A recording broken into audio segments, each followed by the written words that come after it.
श्री हरिवंश महाराज जी, दंडवत प्रणाम।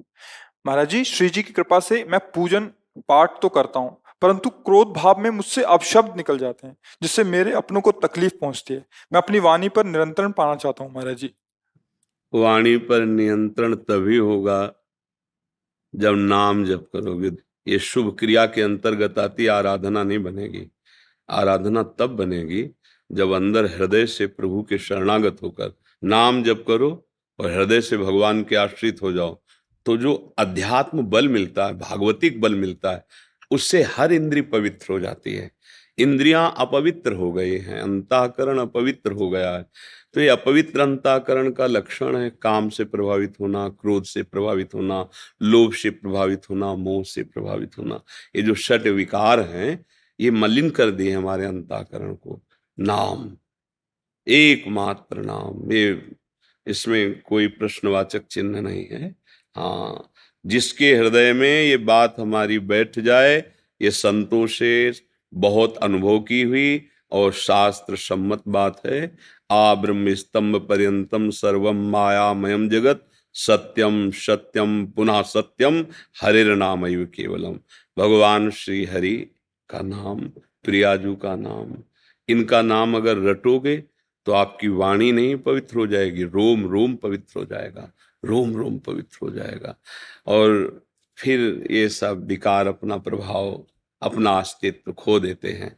अगर नाम जप नहीं चल रहा है तो फिर छोटी मोटी शुभ क्रियाओं में इतनी सामर्थ्य नहीं कि हमारे हृदय को पवित्र कर सके। इसलिए अभी आप पर कृपा है कि आप अपनी वाणी के दोष को, अपने दोषों को पहचान रहे हैं। जो दोषों को दोष मान रहा है वो तो निश्चित निर्दोष हो जाएगा, और जो अपने दोषों को दोष ही नहीं मान रहा है फिर क्या है, फिर तो। और देखो, अभी समय है, आपका स्वास्थ्य ठीक है, आपकी बुद्धि ठीक है, बराबर एक सब दिन होते ना एक समान, एक जैसा नहीं रहेगा।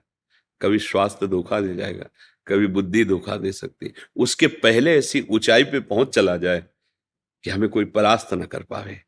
हम ऐसी भक्ति की भूमिका, ज्ञान की भूमिका, प्रेम की स्थिति को प्राप्त कर लें जहां हमारे को कोई विचलित न कर सके, मृत्यु भी हमें स्पर्श न कर पाए। वो है प्रियालाल के चरणारविंद। श्यामा श्यामा का जो रूप है, लीला है, धाम है, नाम, इनमें हमारी आसक्ति हो जाए, इस ये हमारा जीवन बन जाए। तो ये छोटी मोटी साधनाओं से इन विकारों पर विजय है। ये भी तो भगवान के ही बल से बलवान है। अरे भगवान ही के लड़का बच्चा है। देखो, द्वारिकाधीश श्री कृष्ण, तो फिर प्रद्युम्न जी कामावतार ही तो है ना, काम ही तो, मूर्तिमान काम प्रद्युम्न जी तो लड़के बच्चा तो सब उनके हैं। उनकी शरण में उनका भजन करो तो रोक देंगे, हृदय निर्मल हो जाएगा। हाँ, बहुत अच्छा है। और बुजुर्गों की सेवा करो। ये जवानी को शासन में लाने के लिए, पवित्र आचरण करने के लिए समाज सेवा, बुजुर्गों की सेवा, और जो कहीं ऐसा अवसर मिल जाए कि कोई असहाय असमर्थ है, वहां तन मन धन लगा के, इससे बहुत जल्दी भगवान की कृपा मिलती है। प्रिया प्रीतम की बहुत जल्दी कृपा मिलती है जब निष्काम भाव से किसी की, जब सेवा की आवश्यकता है फिर हम सेवा कर दें। कोई बीमार है, कोई देखने वाला नहीं है, तो फिर हम उसको समय दें, जरूरत है तो अर्थ भी लगा के औषधि, इससे प्रभु प्रसन्न हो जाते हैं। ये जीवन इसीलिए मिला है, दूसरों की सेवा के लिए और भगवत भजन करके अपना परम मंगल करने के लिए। देहाभिमान गलित हो जाए, श्यामा जी के चरणों की दास्ता मिल जाए, यही हमारे जीवन का परम लाभ होगा। ये सब सुधर जाएगा भैया, पर नाम, नाम नहीं है फिर तो हमें विश्वास नहीं, क्योंकि वाणी से ऐसा अपराध बन जाएगा, सारे सुकृत एक साथ नष्ट हो सकते हैं। आपने किसी वैष्णव की निंदा कर दी, वैष्णव निंदा आती बुरी, भूल जने भूल करे जिन कोय, कि ये सुकृत बहु जन्म के क्षण में दाय। एक क्षण में 2 मिनट वैष्णव निंदा, किसी महापुरुष की निंदा कर दी, पूरा चौपट कर दिया तुम्हारा जितना शुभ जमा था। किस काम में आया शुभ, किस काम में आया? कि ये सुकृत बहु जन्म के।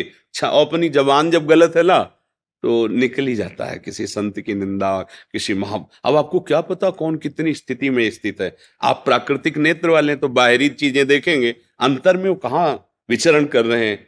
ये वृंदावन धाम है, एक से एक महापुरुष। हाँ, बाहर से कोई थोड़ी पहचान लेने वाली ये बातें, ये तो अंतर की बातें हैं। इसलिए अगर हमारी वाणी में नाम चलेगा तो फिर देखना जहां आप निंदा करने लगोगे हृदय जलने लगेगा, ये गलत हो रहा है, मेरे से गलत हो रहा है। तुरंत नाम आपको बचाएगा। नाम जैसा कोई मित्र नहीं है। जिसकी जिह्वा पे नाम चलता है मानो वो पहरेदार हर समय हमारे पास। नाम पहारू दिवस निशी, रात दिन वो नाम हमारे साथ है, कोई तुम्हें परास्त नहीं कर सकता। तभी हमें काम क्रोध सताएंगे जब नाम नहीं होगा। इसीलिए हनुमान जी महाराज कह रहे हैं, बहुत ज्ञानी हैं और परम भक्त हैं। का हनुमंत विपत्ति प्रभु सोई, जो तो सुमिरन भजन न होए। जहां सुमिरन भजन छूटा कि माया अपना प्रभाव डाल देगी। अगर भजन चल रहा है तो अंदर स्फुरित होगा, पर भजन उसको शांत करता रहेगा, काटता रहेगा। और इसका काम है जो विकारों का, पहले भजन बंद करवाएगा, तब अपना प्रभाव डाल सकता है। प्रभु को भूले बस विपत्ति आ गई। वो कोई न कोई ऐसी वृत्ति फंसा देगा जिसमें हम जलेंगे, जिसमें हमारी धर्म वृत्ति क्षीण हो जाए। इसलिए सावधान, हर समय नाम जपते रहो। और नाम जप वही कर सकता है हर समय जो शराब नहीं पिएगा, मांस नहीं खाएगा, पराई स्त्री से व्यभिचार नहीं करेगा, गंदी बातें, गंदा दृश्य, वही नाम जप। पापवंत कर सहज स्वभाव, भजन मूर्ति भाव न कहो। पापी पुरुष बैठ के भजन कर सकेगा? अरे जो पे दुष्ट हृदय सोई होई, मोरे सन्मुख आव की सोई। अगर दुष्टता करोगे तो न संत के सामने जा पाओगे और न भगवान के सन्मुख हो पाओगे। गालियां तुम्हारे मुख से निकलेंगी क्योंकि तुम्हारी दुर्गति होनी है। इसलिए बहुत बढ़िया अवसर है, अभी बुद्धि काम कर रही, भगवान की शरण में होकर नाम जप करें और ये गंदे आचरण न करें। ये थोड़ी देर मनोरंजन का दिखावा केवल मन करके हमें फंसा देता, फिर फांसी ऐसी लगे तेसम दुख न। दुर्दास जी कह रहे हैं, विषय चुगा जिन चुगे मन, चुगत कछुक सुख होए, फिर फांसी ऐसी लगे तेसम दुख न कोय। पराई स्त्री माता बहनों की तरफ गंदी दृष्टि रख के तो फिर जो उसका परिणाम आएगा। अभी लोग कहते मनोरंजन है, क्या है? नहीं नहीं, मनोरंजन नहीं। देखोगे, आप खुद देखोगे, गाड़ी चलते चलते रोड में आग लग गई, बोले 5 लोग भूंज गए उन्हीं में। यह है तुम्हारे मनोरंजन का फल। तुम्हारी दुर्दशा तुम्हारे द्वारा ही होगी। कर्म किसी को बख्शता नहीं है, पर उसका परिणाम ऐसे नहीं मिलता कि देखो इसने उसे ऐसा कहा था तो ये परिणाम मिला। इसलिए लोगों को समझ में नहीं आता। परिणाम जब मिलता है ना तो उस समय कोई अपराध दिखाई नहीं देता। बेचारा गाड़ी में जा रहा था, ट्रक वाला आया, ऐसा कर दे, दोष कहीं और। लेकिन कर्म, वो कर्म है। ऐसे हमको आप ना आवे ताहि पे ताहि, डरो कोई ऐसा कर्म न बन जाए जिससे हमारी ये योनि जो मनुष्य जन्म मिला है ये व्यर्थ चला जाए। ऐसा नाम जप करो, अच्छा आहार करो, अच्छे भाव रखो, दूसरों को सुख पहुंचे तो तुम्हें कभी दुख पहुंचेगा ही नहीं। एक बहुत अधिकारी आए थे एक बार अपने पुत्र को लेके, वो मतलब ऐसे, तो बाबा भगवान कितने देखो, तुम कहा देखो आप ऐसा मत बोलो, हम और जन्म किन्हें कहते, इसी जन्म में आप बताइए कि आपसे ऐसा पाप नहीं हुआ जो आपको ऐसा रात दिन दुख देखना पड़े। वृंदावन में बैठे हो, देखो अब झूठ मत बोलना। तो फिर बोल पड़े, हाँ हाँ हमने ऐसा ऐसा है। उनका बस, अगर उनका परिणाम इसी जन्म का आपके कर्म को दिया जाए तो बहुत हल्का है, बहुत हल्का है। आप सोचो कैसे कैसे आप कृत्य किए हो।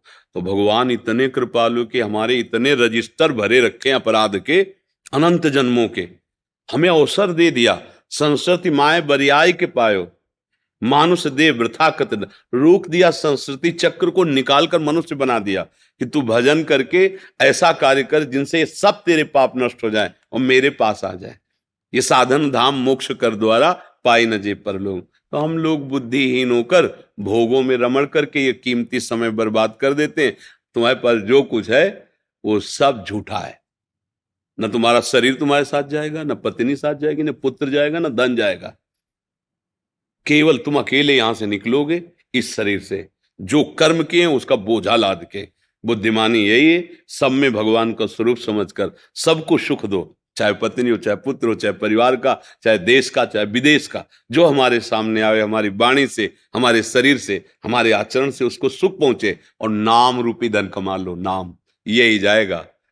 हरि भज छाण न मान नर्तन को, मति बंछे रे मति बंछे, तिल तिल धन को, अन मांगे आगे आवे गो, जीव पल लागे पल को, कहे हरिदास मीच जीव आवे, त्यो धन है आपल को। स्वामी जी महाराज कहे मनुष्य शरीर का मान क्या है, महिमा क्या है? हरि भज हरि भज। ये धन जब तुम हरि भजन करोगे तो अपने आप आपके पास आने लगेगा। स्वामी हरिदास जी महाराज कह रहे हैं, अन मांगे आगे आवेगो, ज्यों पल लागे पल को। जैसे तुम पलक झपकते नहीं हो, स्वयं झपकती रहती है, ऐसे स्वयं ऐश्वर्य तुम्हारा वर्ण कर लेगा। क्योंकि तुम प्रभु का नाम जप कर रहे हो तो सारे ऐश्वर्य तो प्रभु के चरणों में है, वो आपके पास आ जाए। क्योंकि परम धनी प्रभु का जब दृढ़ता पूर्वक आश्रय ले लिया ना, तो सब सिद्धियां सब वैभव उनके चरणों में लौटते रहते हैं। तो आप भी तो प्रभु के बच्चे हैं, आप भी तो भगवान के अंश हैं। तो आप भगवान का निरंतर चिंतन मनन, ये बात समझ में आ जाए, बस समझ में नहीं आती। देखो, फिर प्रार्थना करते हैं, ये जो आप अधर्माचरण करके धन दूसरे से लेते हैं, जैसे किसी ने, आप जानते हो कि आदमी गलत है और वो कह रहा आप हमें बचा दीजिए और उसको दंड दे दीजिए, आप ऐसा कर सकते हैं क्योंकि आपके पास पावर है। लेकिन वो अर्थ जो पावर प्रकट करेगा, तुम जिंदगी भर उसको नहीं झेल पाओगे। वो ऐसी जगह मार देगा, ऐसी जगह कष्ट देगा कि तुम, अब बहुत प्रसन्नता से आप ड्यूटी से घर आए, आपका बच्चा, आपकी पत्नी, ऐसे रूप, ऐसे उनका स्वभाव, ऐसी उनकी चेष्टाएं, ऐसी उनकी गति कि आप देख के जल जाओगे। क्यों? क्योंकि अधर्म का धन आप लगा रहे हो। अब ये बात समझ में नहीं आएगी, ये थोड़ी कड़वी लगेगी। और आपको जो धर्म से मिल रहा है, हम ये कह सकते हैं कि आप